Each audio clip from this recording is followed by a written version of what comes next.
This is Pat Iyer with Writing to Get Business, and I have the pleasure of bringing to you a person who I have met from the front of the room for a number of years. She was a speaker at the national, it was called the Niche Affiliate Marketing System, and then became from novice to expert affiliate marketing system, or NAMS, as it got rebranded. Felicia Slattery is a person who has extensive experience as a speaker, as a coach, and as an author, and has, like all of us, developed new interests and new areas of expertise during the year 2020. Welcome to the show, Felicia. Hi, thanks for having me, Pat. What I wanted to do was to focus for you on the books that you have written and how they have contributed to your business, because I know that you have been very strategic in the types of books that you've written, how you've published them. Take us back to your first book, because many of the people who watch the show on our YouTube channel or listen to it on our audio channels are stuck with, well, how do I do the first book? How do I go from 0 to 1? What was that journey like for you? Well, I thought for fun, I would pull out all of my books that I have written. And so my first book, you can't buy it anywhere anymore, because I'll tell you why. It's called Cash In on Communication. We published this in 2010. And the reason you can't buy it anywhere is because the only reason I produced it was for the reason that you and I met, so that I had something to sell when I was on stage at the back of the room. Because meeting planners around that time started to not ask if I would have a book, but would I be bringing my books? And will I have enough for everybody to buy? So I needed to have something as a professional speaker to share with people in an audience. So that's how I produced this, or why I produced this book. Let me tell you how. So what I did was, I had also, around the same time, it was 2009 that I did this part, is I created a membership program, and it was a fixed term membership program. And that's just a fancy way of saying there was lessons, and they had a beginning and an end. And I delivered it over the course of one lesson a week for 12 weeks. Well, guess what? Each one of those lessons became a chapter in this book. How about that? 12 lessons, 12 chapters. That's a nice, as you can see, little book, but a book that added to my credibility in a really big way. So that was what I did. And so I initially planned for the membership program. And then I looked at what I had and I said, wait a minute, I have the content here enough for a book, but it's missing a few things. So I took the membership content and I tweaked it a little bit. I added, this chat. If I was going to make this first lesson into a chapter, I'd probably have to add, a couple of paragraphs about this and a couple of paragraphs about that. And well, maybe in this third chapter, this doesn't even make sense to have if it's part of a book. So let me take that out. And that was really my process. And then but it didn't take a ton of time because I'd already done the work. So if you've already been blogging, if you've already created some kind of content somewhere in the world that's either written or spoken, you can take that spoken content, you can turn that into a transcript. And that's what I've done with clients over the years, is I've helped them take transcripts and turn them into a full-blown, really nice book that people enjoy reading. But repurpose something that you already have, that's already out there, that's already serving people, that people already find useful, interesting, and valuable, and put it into a format like a book, because not everybody is reading your blog. And even if they are they going to go back and read every single blog post? Are they going to dig back through? Maybe you've been blogging for years like I had. I started blogging in 2006. I mean, by the time 2006 to 2010, that's a lot of blog posts for somebody to have to dig through and find what I believe are the 12 most important lessons that went into this first book. So that's the first book, is recreate something, repurpose something that you already have. And that's kind of the sneaky, easy way to get it done. And let me stop you there, because you've brought up a really important concept in terms of repurposing. And I realized I butchered the name of NAMS. It's Novice to Advanced Marketing System. That's where I met you. Mm-hmm. Jeff Herring, who is a person I'm sure you know, has taught a lot about the concepts of different types of blogs, and is also focusing in on repurposing, putting that content into membership sites. You can learn a tremendous amount by listening to the ideas on how you can repurpose your content.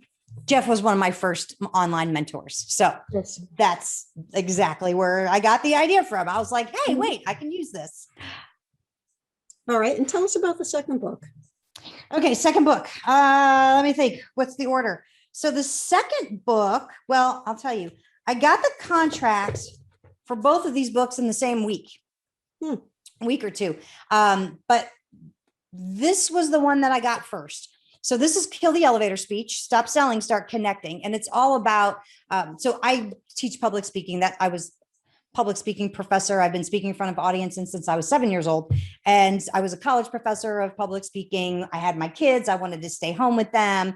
And so I thought, well, how can I do this stuff from home? And that's how I discovered the internet, and which looked way different than it does today. Hallelujah for today being easier.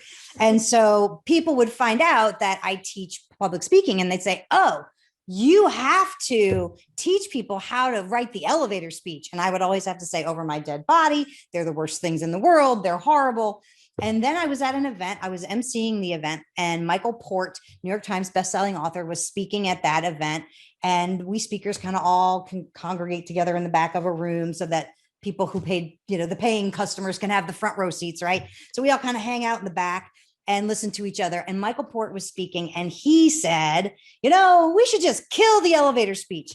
And I had this hallelujah angel chorus moment. It was like, yes, we should, Michael, you're so right. And so I said, that's going to be the title of my next book, Kill the Elevator Speech. Why are elevator speeches so bad? And what do you need to do instead? And so this particular book then happened because I had that hallelujah moment. And then the following week or two, I got an email from a publisher, and through someone that I had met, again, as a speaker at an event. And that particular speaker was writing a book himself. He was at the end stages of writing his book.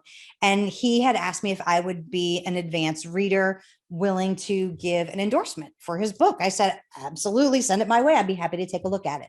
So he gave my name and email to his publisher, and the publisher sent me an email and said, hey, so-and-so author would like for you to be an advanced reader. And, would you be interested in that? And I emailed back and I said, absolutely. By the way, I have an idea for a book. So if ever in your life, you have a chance to talk to a publisher and you want to be published traditionally, immediately say, got an idea for a book.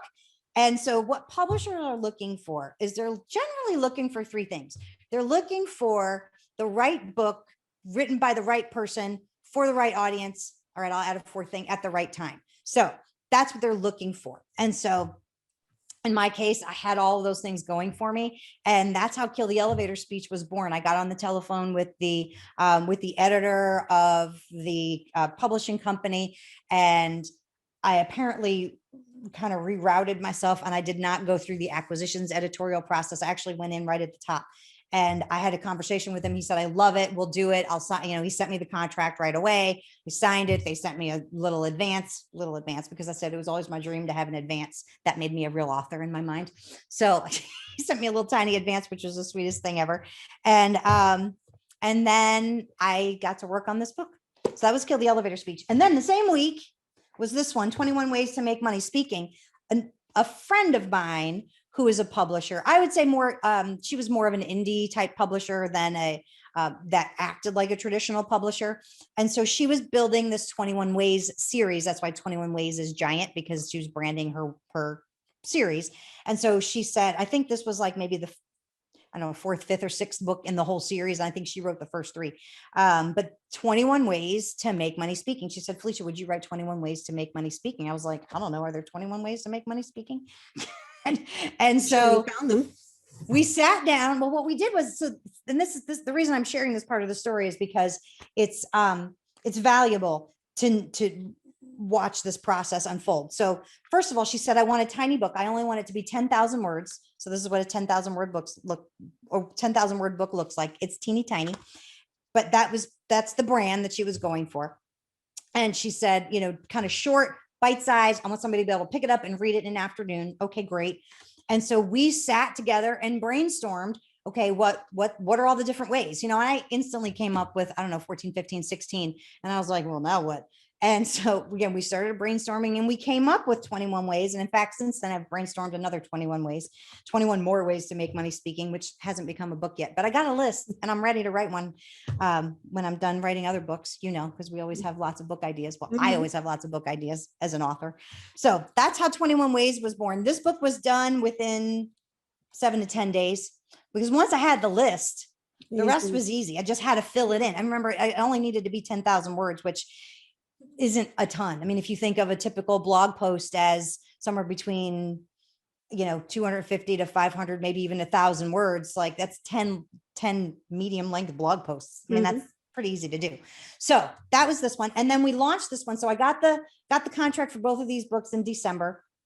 I launched this one on February 29th, 2012. It was leap year. So we launched it on leap day and it became #1 on Amazon within hours. By noon on launch day. It stayed there for I don't know, weeks. It was so fun and cool. And it's in its category, not like all of Amazon. Like the whole world doesn't want to know how to be a speaker and make money at it. But for the people who are interested, they stayed interested for a long time. This book actually is still selling. I'm still getting royalties from it today, which is super fun. Well, I think the content is timeless too. Absolutely. It really is. It's, I mean, at some point, I guess it'll be obsolete, but it's so far it is not.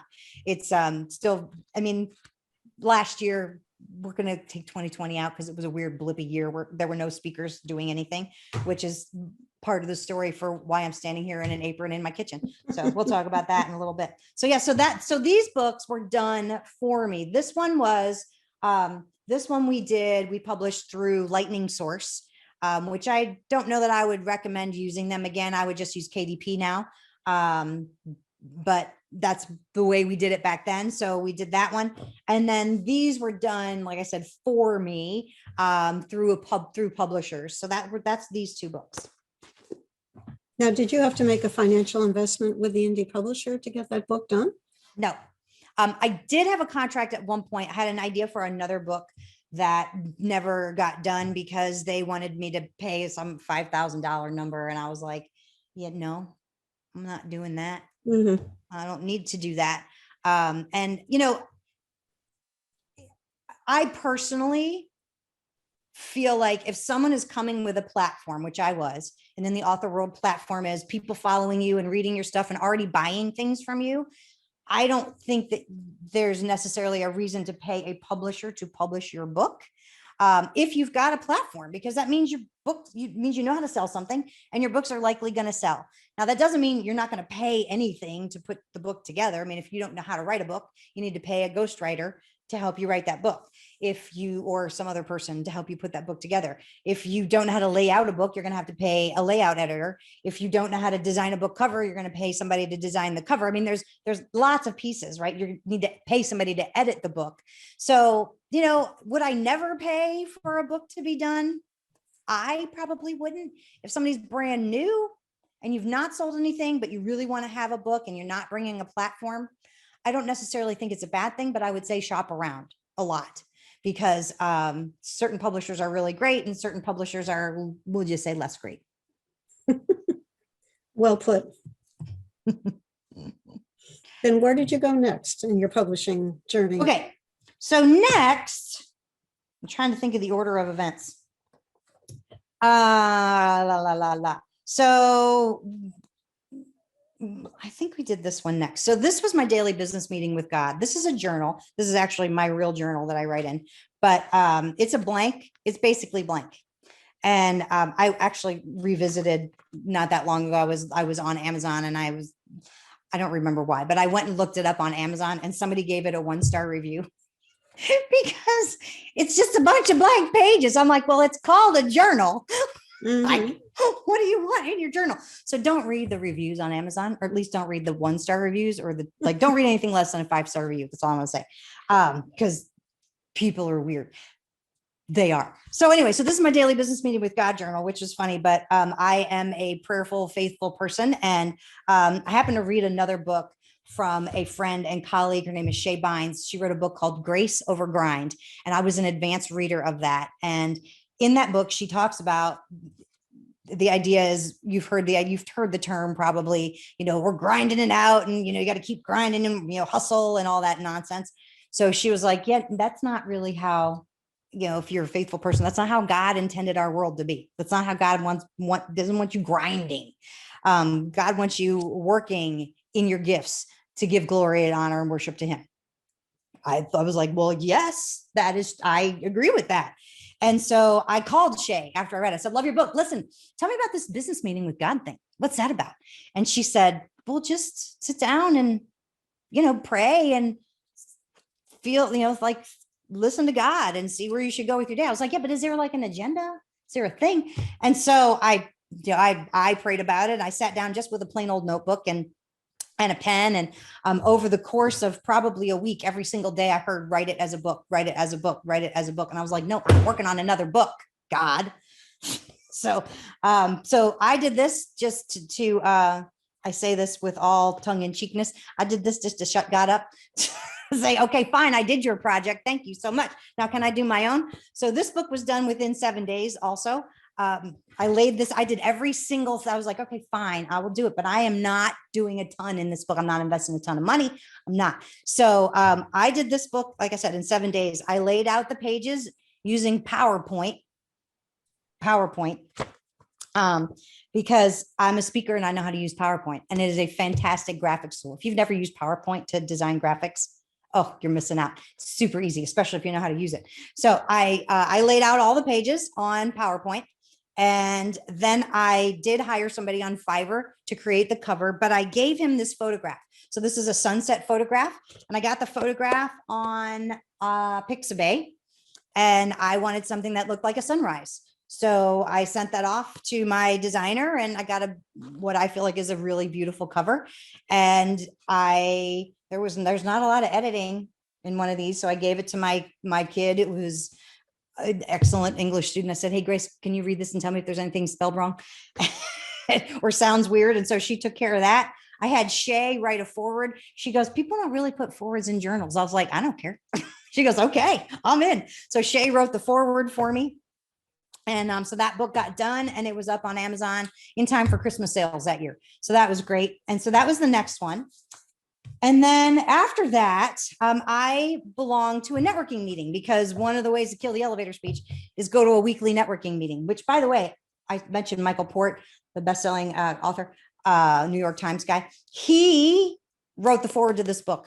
And I actually made a video. It's still on YouTube. You can see it, where I got in an elevator with a mutual friend, somebody else from NAMS who Lou Bortone. And Lou and I got in an elevator at a NAMS event, in fact. And we made a video asking Michael Port if he would write the foreword to my book, because Lou knows Michael. So anyway, and he said yes, so it worked. Anyway, so he wrote the foreword to that book. The 21 Ways, not 21 Ways, The Daily Business Meeting with God was the other author. What I have found in my experience, if you want somebody to write a foreword to your book, most people, especially authors, tend to be, first of all, honored that someone thinks highly enough of their work that they would want them to write a foreword. And second of all, super busy. And some of them will say yes, and some of them will say no. But, and then some of them will say, okay, but you write it and then send it to me and I'll like tweak it a little bit. So it depends on who you're talking to and how that works out. But anyway, so that's 1, 2, 3, 4. That was my first 4. Number 5 is, how did you get started? So in Kill the Elevator Speech, the question I ask people is, instead of asking people, what do you do? Ask them, how did you get started? That's a thing that I do from the stage when I do my Kill the Elevator Speech talk. And so then your hand is open, you can shake hands. How did you get started doing the work that you do? Blah, blah, blah, right? And then you have this whole conversation with somebody without ever saying, well, what do you do? Because people don't know what to do with that question. Again, I got a whole book about it. So how to get started is a really important question. And so I belong to a weekly networking group, and I have since I started my business in 2006. We moved from Illinois, where I lived and grew up pretty much my whole life, to Knoxville, Tennessee, where we live now. And when we moved here, I joined a networking group. And so I had been going to this networking group, and I thought, well, how can I provide value to the people in this group? And so I sat down with the founder, and there are Networking Today international groups that are all across the country. Last I checked, they had 60 some chapters around the country. So maybe there's one near you, Networking Today International. And so I talked to the founder and we had a nice conversation. And he said, well, I want to write a book. And I said, okay. So I told him what it would be for me to organize the book and do the book with him and for him and so forth. And he said, so is there another way? I said, sure, there's another way. There's always another way. And so I said, well, here's a way to get a book done. Why don't we open it up to everybody in networking today and anyone who wants to tell their origin story of how they got started doing business, and then use this as their own big business card to give to their clients and say, hey, my story is chapter 5. Go ahead and read my story. And so we had, I want to say 12 or 13 folks decided they wanted to have a chapter in this book. And some of them sat down and wrote their chapters out. But a lot of them, I interviewed them, just like we're doing right now over Zoom. And then I created a transcript, and then we edited the transcript, and that transcript then became their chapter. So, so I was the editor of this book, less than the author, but I'll tell you, I had enough blood, sweat, and tears in this book that I'm going to call myself the author. I'm just going to say. So, yeah. Yeah, So that's this one. A compilation book, and some people use that as a way of generating revenue by charging a fee to each person for having their chapter included in the book. And that's exactly what we did. We did that. And it's a great, and it's a fantastic way to put together a book. If you've never put together a book, it's get help from somebody who knows what they're doing. Find a coach, Pat. But it's a great way to get experience of putting together the book without having to write all of the words yourself. If you're feeling intimidated about writing words, you could do a compilation book, and you could use it as an income generator if you would like to, if you've got a path for the other folks in the group to feel like they're going to recoup their investment, which we had with this particular book. So that's a How Did You Get Started book. And then it was Memorial Day. I want to say maybe 2 or 3 years ago. It was 2019. It was Memorial Day. And in the summertime, my family loves to go to various amusement parks. We actually live real close now to Dollywood, and they have amazing roller coasters. And I love roller coasters. And I thought it would be great if myself and my kids had a way to record information about like the roller coasters that we've gone on. And then when I go speak, depending on where I go, like when I've spoken in Orlando, I'll like run over to the Magic Kingdom and ride a roller coaster or Epcot or whatever. And so I just love them. I love roller coasters. They're super fun. And so I created Roller Coasters Rock, best ride ever. And it's another journal because why not? And it's got a room for a date and the name of the roller coaster and the park and the city and the state and the type of coaster and the top speed and the time on the ride and what I loved, what could have been better, more about my experience, and then overall rating, just so that you can kind of look back over your life and go, let me look at the fun stuff I did. So this is another journal. Journals are a great, super fun way. And then I printed a bunch of them and I gave them to my nieces and nephews and my own kids and said, like, have fun. We're all going to Dollywood, everybody. And we were like, what? So it was just a fun thing that I did. I didn't market it. I didn't launch it. I didn't do anything. It just lives there on Amazon. If I wanted to do Amazon ads to it, now that we're back able to go to amusement parks again, that would be something that I could do if I really felt like I wanted to. But this is a book that I did because I needed it for myself. I wanted it for myself. So that was that one. And then life's going. It's good. And then we had a pandemic hit. I don't know if you heard, Pat, but every event in the entire world shut down. There was nobody who needed a person on their stages. And my whole business was me being on stages and teaching people how to make money being on stages. All of that went away. Like overnight. That. Literally overnight.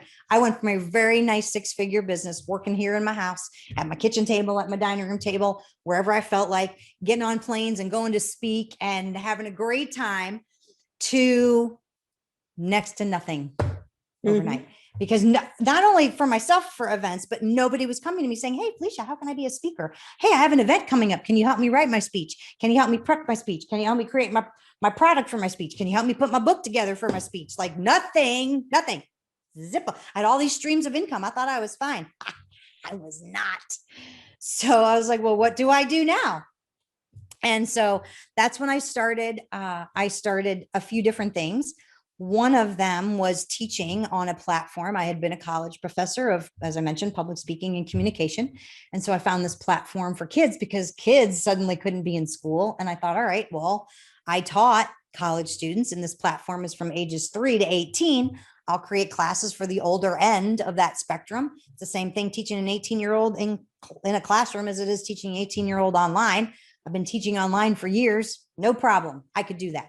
Well, I found out that that particular platform also allows people to teach not just academic kind of courses, but literally anything under the sun. You could teach crocheting if you know how to crochet. You could teach art. You could teach dance. Like some people are teaching dance online. That's like super cool to me.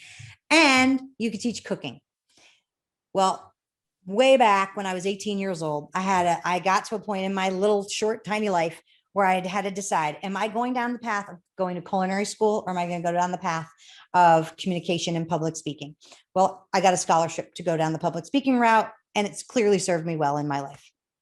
But I've been cooking for longer than I've been, almost longer than I've been speaking online, speaking on stages. And so I said, I am just going to do some of this cooking stuff because I think it would be so fun.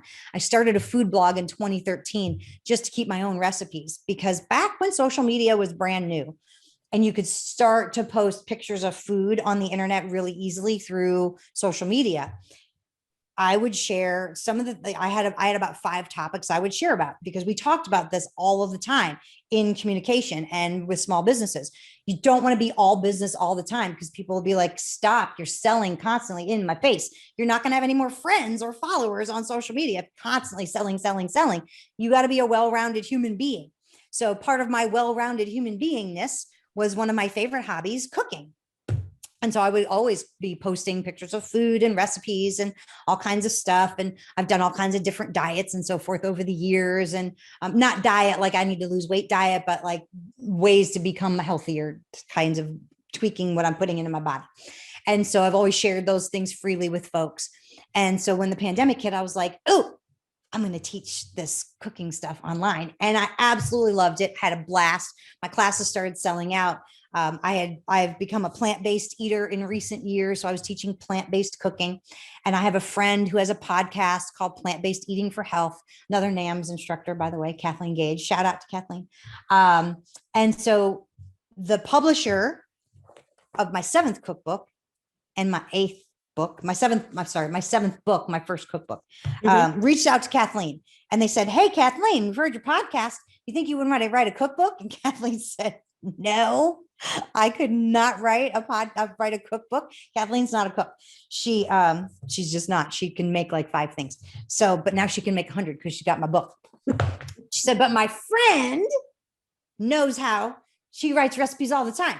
And so she introduced me via email, one of those introduction emails, and I was off to the races. The first book turned out not to be a great fit for me, but the second book did. Nope. Sorry, second book didn't either. The first book I turned down because they wanted it to be something that I wasn't. They wanted it to be like plant-powered protein stuff and for athletes. And I was like, well, I am not an athlete, clearly.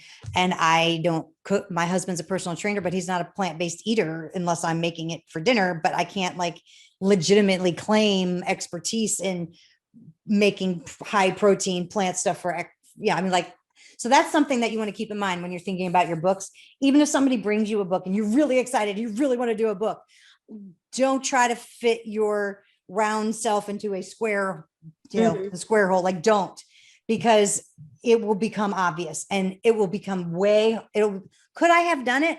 Sure, I could. It would have taken me, it already takes more hours than you're going to ever possibly imagine to put into, if you're going to write a book and sit down and write all of the words and type them all out, it's going to take you way more time than you can imagine. Now, on top of that, you got to do like tons of research because you don't even know the topic. Like, no, thank you. And, for me, like cooking recipes that I had never made, like, no, I was out. So then the second one, but I stayed in touch with them. So that's another thing. Once you meet a publisher, you just love on them. How you doing? You got any books for me? And so she said, actually, we have this one. And it was like a plant-based beginner book or of some kind or another. And so I submitted my proposal to that. And they came back and ultimately selected another author. And the reason was not because there was anything wrong with me or my proposal. It was that they looked at the marketplace and they said, oh, all the people who've written this kind of book have nutritional degrees, college degrees. So they're RDs or RNs or, you know, some kind of medical or nutritional. Well, that's not me. I'm a home cook. So I was like, well, okay, that disqualifies me. But then the third one was the charm. And they said, hey, we got this one. Can you do plant-based slow cooker?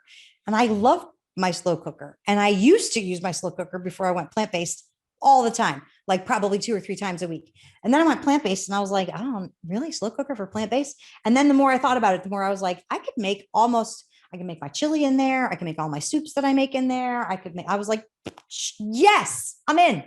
So there's also a way. So I just said, don't try to do something that you don't know how to do.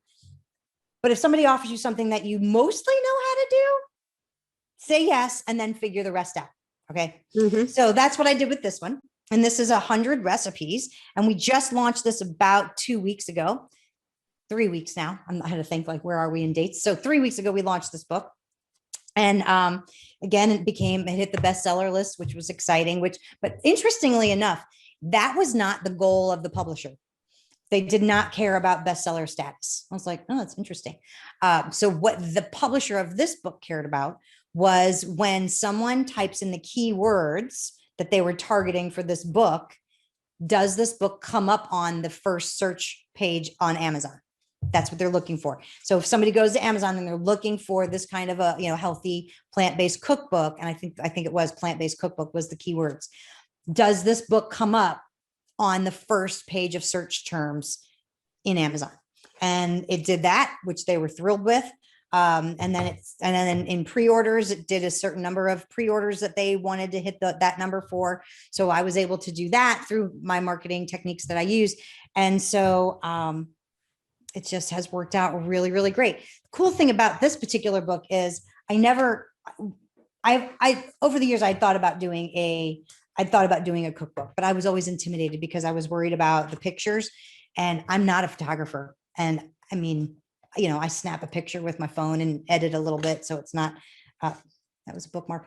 So it's not, so it doesn't look horrible when I put it on social media, but I'm not a food stylist, and it's just not my thing. So I thought, well, I don't know if I'm ever going to be able to do a cookbook unless I become best friends with a photographer who's going to come over and make all my, take pictures of all my food and style it and the whole thing. So I was like, I don't know if I was ever going to be able to do that.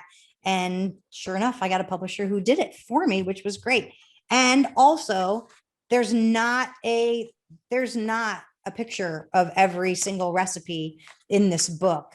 There's a lot of pictures, a handful of pictures, but most of the recipes don't have photographs with them, which turns out to be just fine. And that's how they have done it. So another lesson there is, just because you think something has to be done one way, look around, look at the market and see, is there a way for you to make it work? Because if I wanted to do my own cookbook, I could hire somebody. I could do a cooking day and cook 10, 12 recipes and hire somebody that I either know or, I go to network with in my area and say, hey, I need you to come on in and style these photos for me and pay them to take photos. And I could find a way to do my own cookbook if I wanted to, but I didn't have to, because about 2 or 3 weeks after I finished this one, the publisher liked the process that we had done together. They were happy with my work. They were happy that I always met my deadlines, that I answered all of their queries. That's what they call them when they send you an email after you submit the book,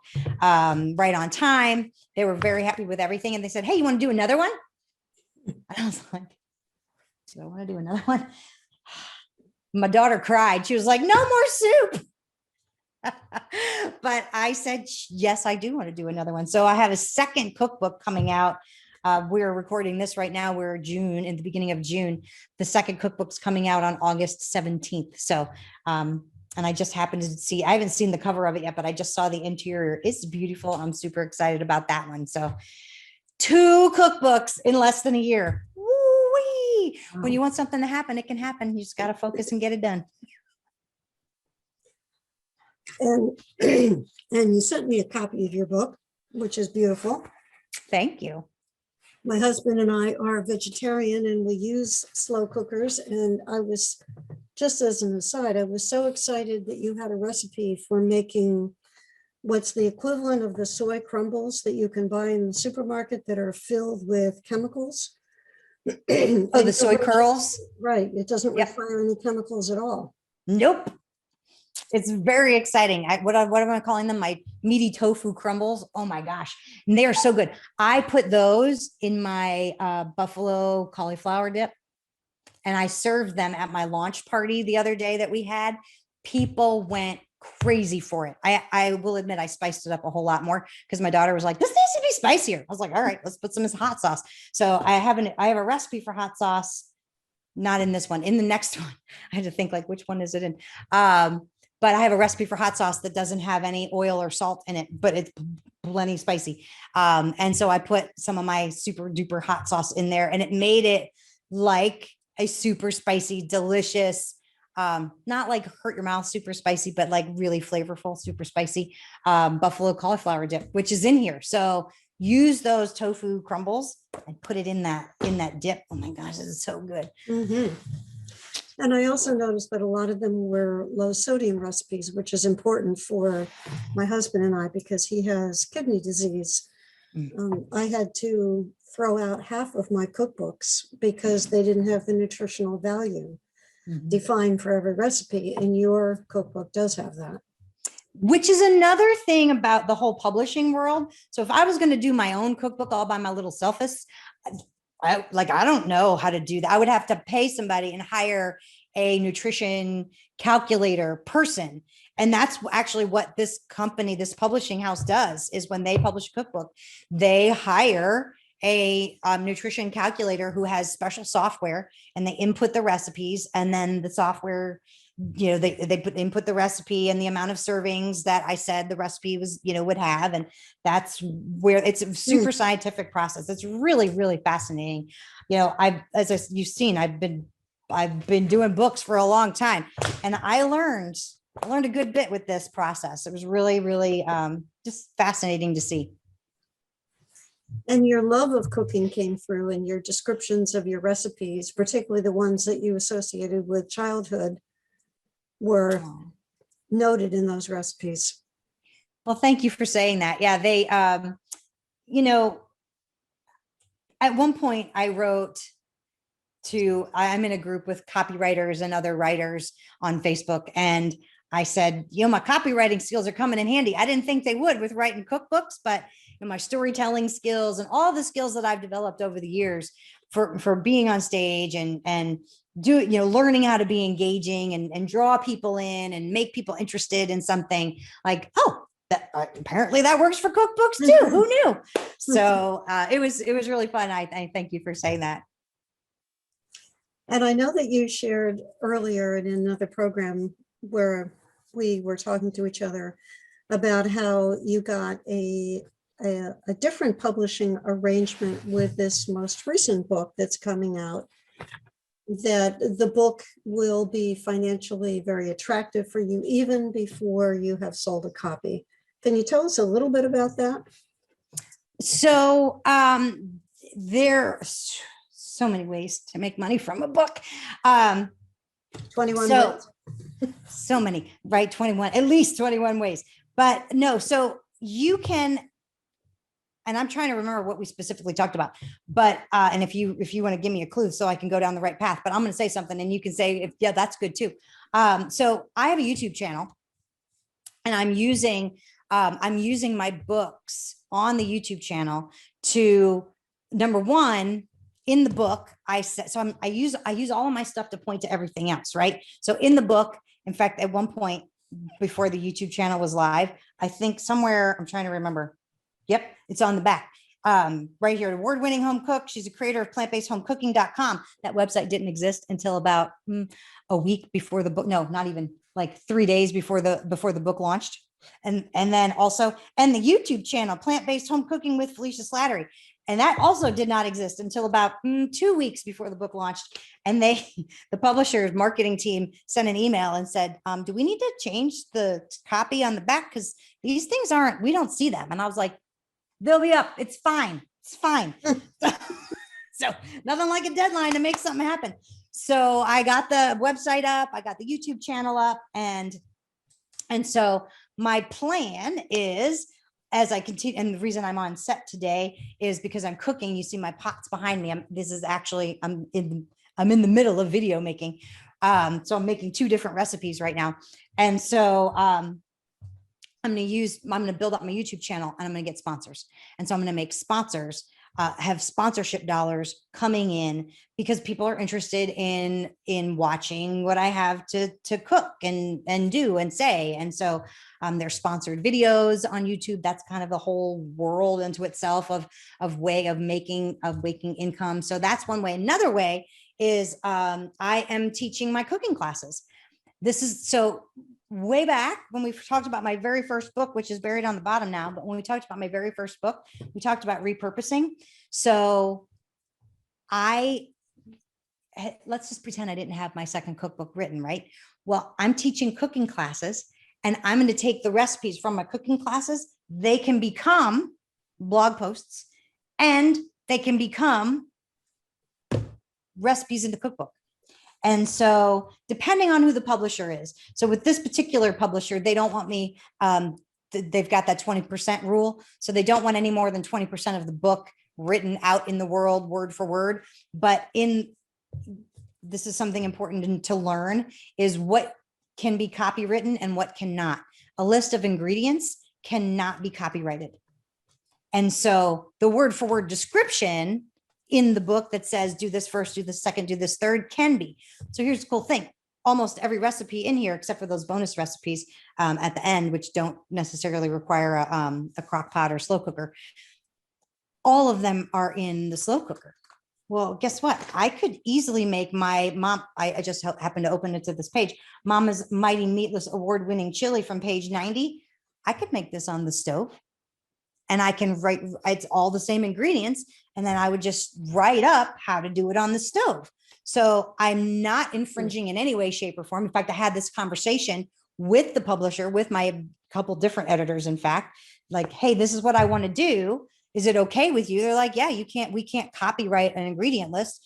Feel free, go crazy. And then what I'll do is, in that same blog post, and that same recipe that I share with my clients who pay for my cooking classes, I will write on the bottom, hey, by the way, if you want to make this in a slow cooker, or crock pot is a brand name, like a Band-Aid is a brand name, but a lot of people don't even, I had people at the launch party like, so what's like a slow cooker? Is that like an Instant Pot? Is that like, it's a crock pot? Oh, okay. So anyway, slow cooker is a crock pot. So anyway, I'll put it on the bottom. Hey, by the way, if you want to make this in your crock pot, you can. Here's my, go get the recipe and a whole bunch of other ones for your crock pot in my book.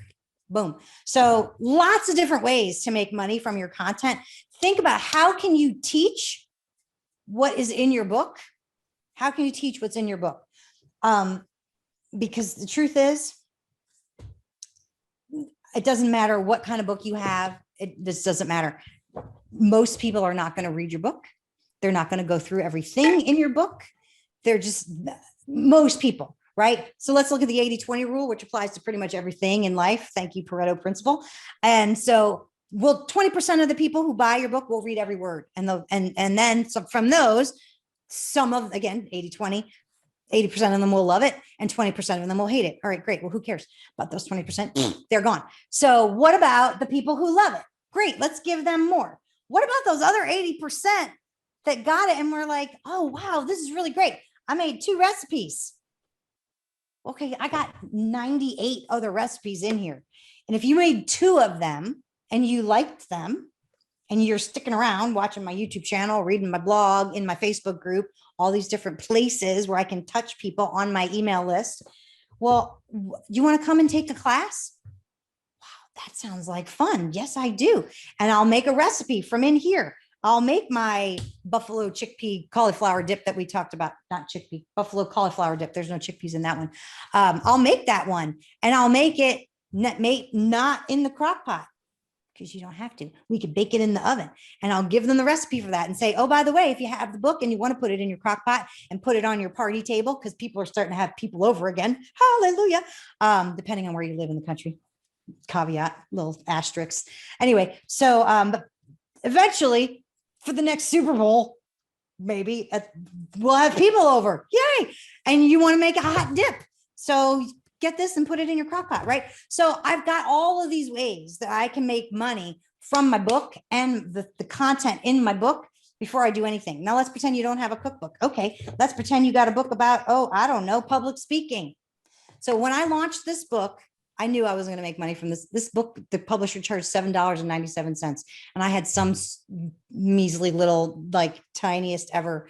I don't know. I got 10 or 15%. Did I get 70 cents per book? I can't even buy a tank of gas with that. You know what I'm saying? So, but I made with this book within 2 weeks of launching, I think I made it $6,000 or $7,000 and then just continued to make money after that. And the way I did that was knowing that people are going to buy this little book. And even though it's teeny tiny and it's super easy and super fast to read, they're not. They're going to read 1 or 2 chapters and go, wow, that's really super cool. I love that. Or they're going to read it and go, wow, I love that, but I need to know more because it's super tiny on purpose, because that's what the author or the publisher wanted. And so I said, we're going to dig into the 21 ways. And not only that, I'm going to do it with a small group of people. And with my small group of people, you can each tell me which of those ways are your favorite, and we'll dig deep into those. And I customized the training for the people in the program based on specifically what they wanted out of the 21 ways. Super easy for me to do, because guess what? I've been teaching all these 21 ways for a really long time. And so I just went, oh, okay, let me pull some of that. Let me pull some of that. Let me create a little bit of this. And bada bing, bada boom, we had great content for people. They were super happy. People made money. I made money. The world was happy. So all kinds of ways. Look at your content and think about, how can I monetize this content? What will people buy? What will people invest in? What kind of businesses want to be in front of people who will read this book? One of my clients wrote a book. She owned daycare centers for a long time. And then she decided, and she was very successful with that. And so she decided to work with other daycare centers and teach them how to build their daycare center businesses up. And so she decided she was going to write a book, and she went to businesses that offer services or products to daycare centers and said, hey, you want to be in this book? I'll charge you whatever it was. Maybe it was $1,000, maybe it was $2,000, maybe it was $5,000. I don't remember, but it was a business paying to be in this book that she was going to market to the world of people who own daycare centers. So it doesn't matter what so don't be thinking like, oh, I don't have recipes. Oh, I want to teach speaking. Like, it doesn't matter what it is. You can do this with anything. Did I hit one of the things we talked about? Yes, we did. Okay. I was listening to a podcast yesterday from a woman who was going through a divorce. And so she was interviewing divorce attorneys. And she suddenly realized that she could have them prepare a chapter for a book. She charged them $5,000 to have their chapter in the book in which they described their services. Mm-hmm. And she got something like 10 attorneys who invested in her book. And I thought, God, is that brilliant? Easy, right? Easy. And it's, I mean, 10 attorneys times $5,000, that's more money than a lot of people make in a year. And she didn't have to write it. Right. She didn't. She provided the editing and she assembled it. And there it was as a useful guide for people looking for divorce attorneys. And oh, by the way, if you need one in Scarsdale, or you need one in Nashville, or you need one in Chicago, well, we've got an author who contributed a chapter in the book. Yep. And if those, see, so here's the thing. I know attorneys, they don't think in marketing terms. They just don't.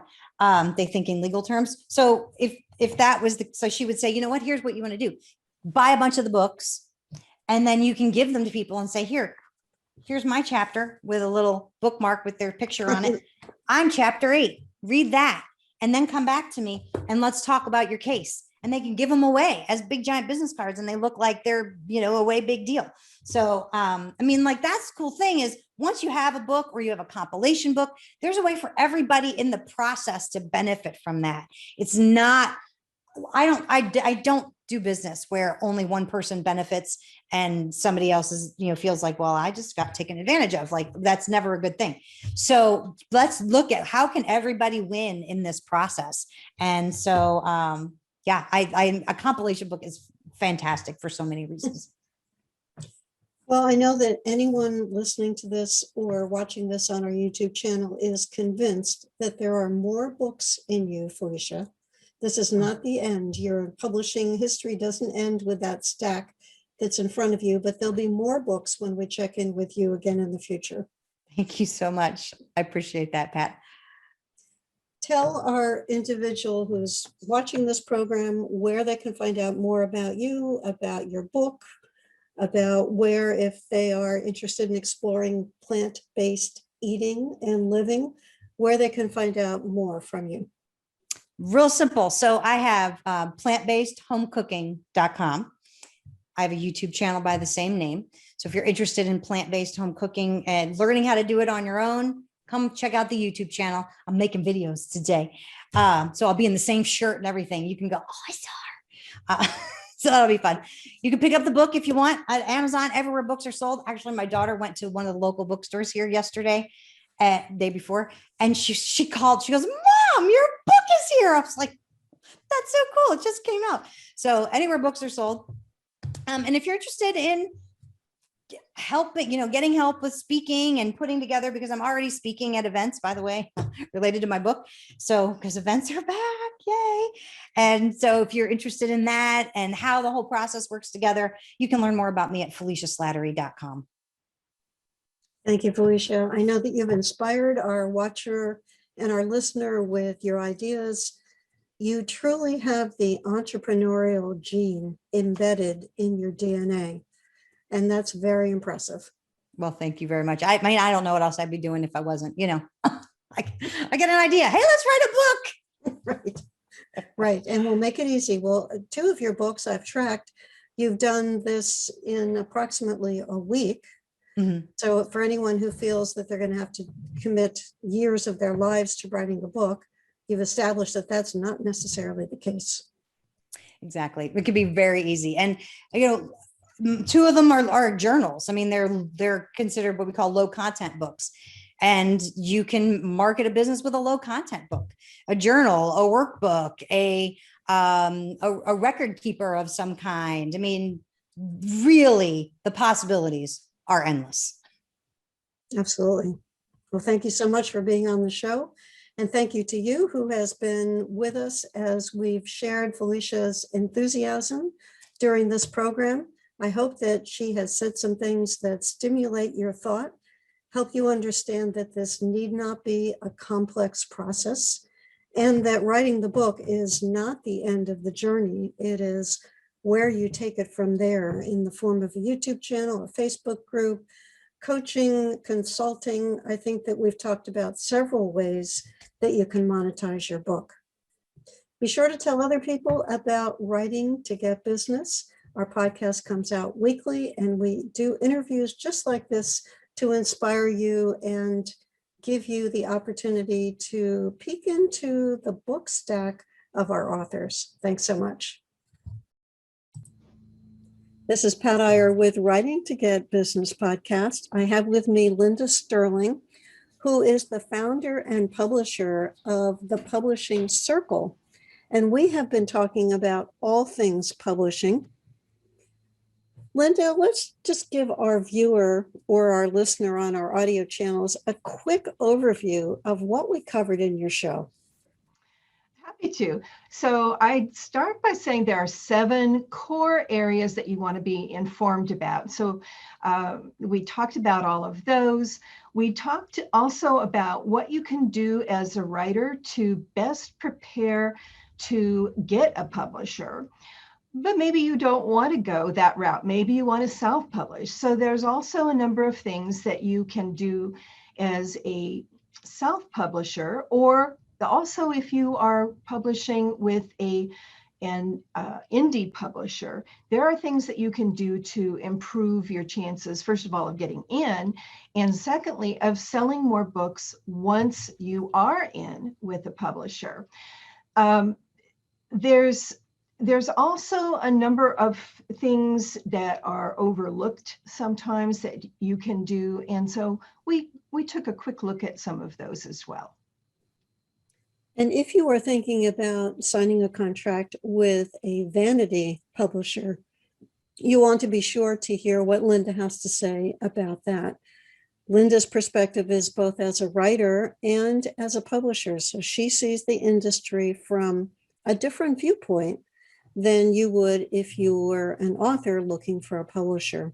She shared a lot of great tips in her show. You're going to want to be sure that you listen to Linda Sterling and her perspective as a publisher. Thanks so much.